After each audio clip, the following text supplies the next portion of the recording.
The People's National Party, PNP's annual General Conference came to an end Sunday afternoon with a scathing critique of the government's performance from the PNP President, Dr. Peter Phillips.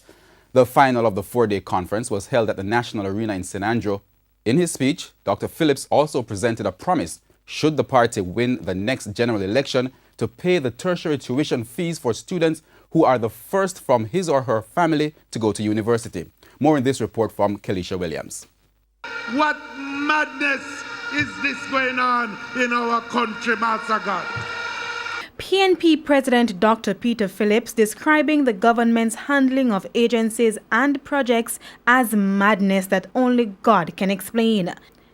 Among the so-called madness, the traffic in Kingston and Portmore that has been causing frustration among commuters.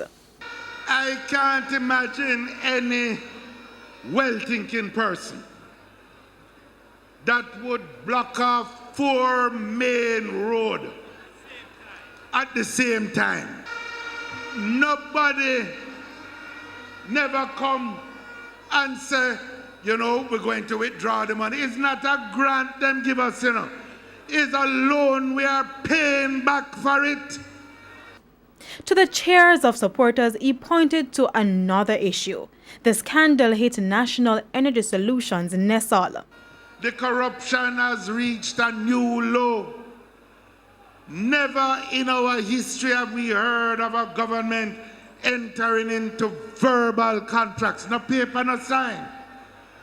Just word of mouth.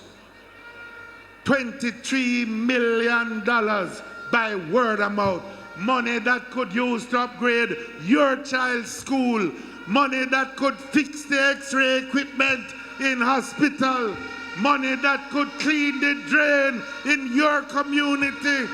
The former finance minister turned PNP president also blasted the government's management of the economy. He warned that the recent slide in the value of the Jamaican dollar will soon be felt in consumers' pockets.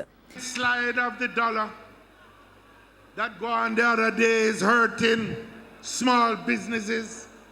It is making life harder for the consumers, and the prices that increase, that going to increase, don't come yet from the drop in the dollar the other day. And we now have no credible explanation why the dollar moved. And if the PNP was to form the next government, changes for the education system. Infants and basic schools will be placed under the Social Development Commission. Additionally, a Center of Excellence made up of retired teachers would be created to help a PNP government get rid of the weaknesses in underperforming high schools. And for university students, this promise.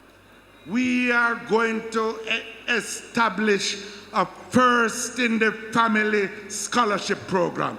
If you are the first child to get into university in your family, a PNP government will pay your tuition and give you expenses because we believe you're going to go back and help raise the quality of life in your family. Kelisha Williams, TVJ News.